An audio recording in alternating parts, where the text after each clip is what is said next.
There are winners, and there are losers, and there are people who have not discovered how to win. And all they need is some coaching. All they need is some help and assistance, just a little support. All they need is some insight or a different strategy or plan of action to make some adjustments that will open up the key to a whole new future for them, that will give them access to the unlimited power that they have within themselves. That's all that they need.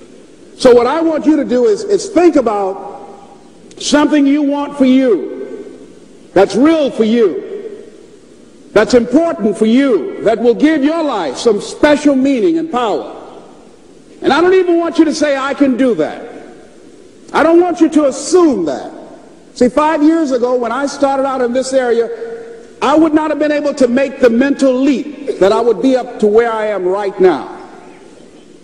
I don't want you to begin to just psych yourself out. No. I want you to be able to say something to yourself that will enable you to maintain a level of integrity with yourself.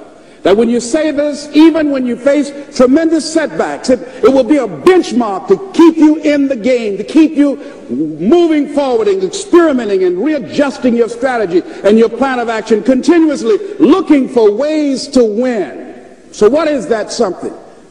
When you got an idea you want to move on, you might not have the money, you might not have the education, you might not have the support or the resources you need. What is that something that can keep us going, that will enable us to act on our dream? What's one of those keys that will begin to help us to discover the secrets to our dream?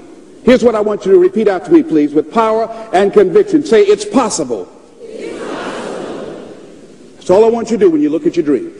Just say to yourself every day, it's possible. Just say that every day to yourself, it's possible. Because what does that do? See, it begins to change your belief system. See, the way in which we operate, ladies and gentlemen, it's a manifestation of what we believe, what's possible for us. Whatever you've done up to this point, all that it really is a duplication, it's a reproduction of what you believe subconsciously that you deserve and what's possible for your life. Most people operate out of their personal history, out of their memory, things they've done, things they've experienced, things they've seen, things that they have observed. What I'm suggesting that you operate out of a larger vision of yourself. I want you to see yourself doing what you want to do, experiencing what you want to experience, having what you want to have, doing what it is that gives your life some meaning and value. Operate out of your imagination, not your memory. Because whenever you look at where you want to go, I'm wanting to warn you, you will have some conversation back here after you go through the data that you've experienced in life saying you can't do it. And so what you want to begin to do is ignore that inner conversation. Well, most people, ladies and gentlemen, when something happens to them, what they do is they begin to believe that that's the way it is. That's the way it's always been. And they can't see the possibility of it being any different. Example, before April 1954, the common belief, the universal belief, because it had been tried again and again and again and people had failed, the belief was that man was not physically capable of breaking the 4-minute barrier, that he could not run a mile in less than 4 minutes. That was the belief on the planet. It had never been done. But here's what happened, ladies and gentlemen. Roger Bannister came along, and he broke the 4-minute barrier. Now here's what's significant about that. Since that time, up to this day, over 20,000 people have done it, including high school kids. What changed? 20,000 people, what changed? Here's what happened when they got on the track. They knew it had been done.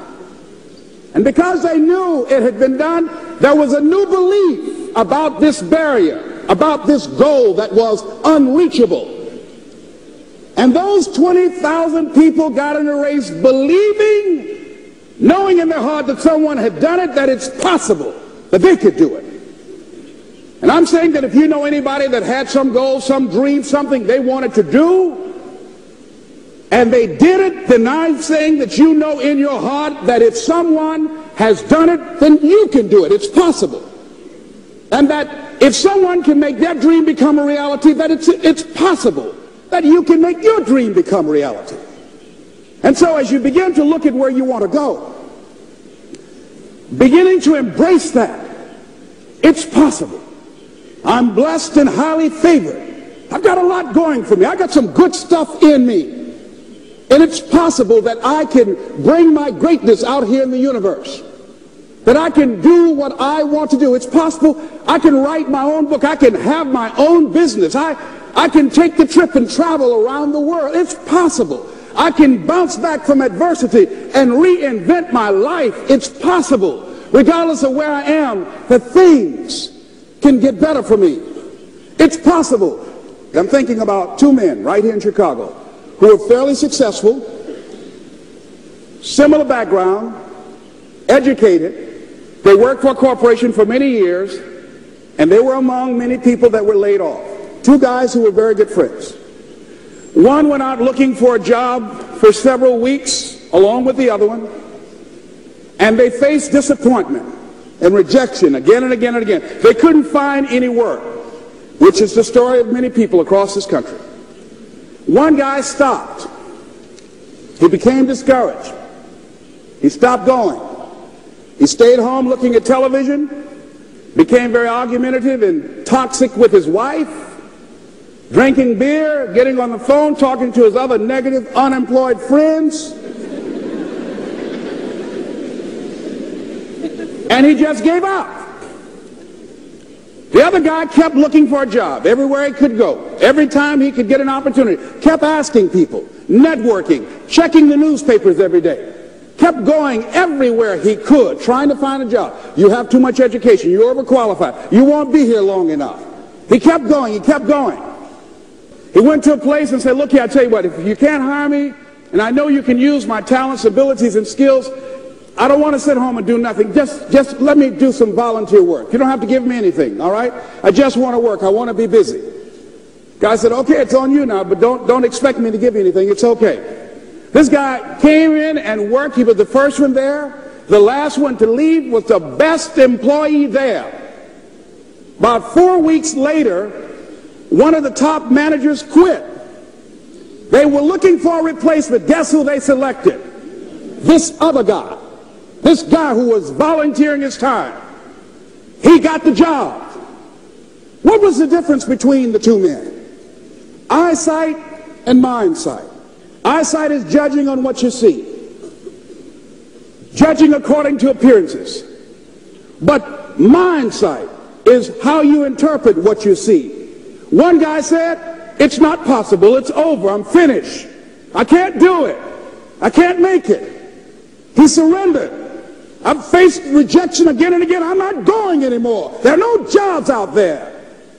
But this other guy, he felt that in spite of the no's and rejections, in spite of how bad the economy is, in spite of what the newspapers are saying, that it's possible that somebody somewhere will give me a job. He just kept going, thinking it was possible. And guess what, ladies and gentlemen? That's what we have to do with our dreams.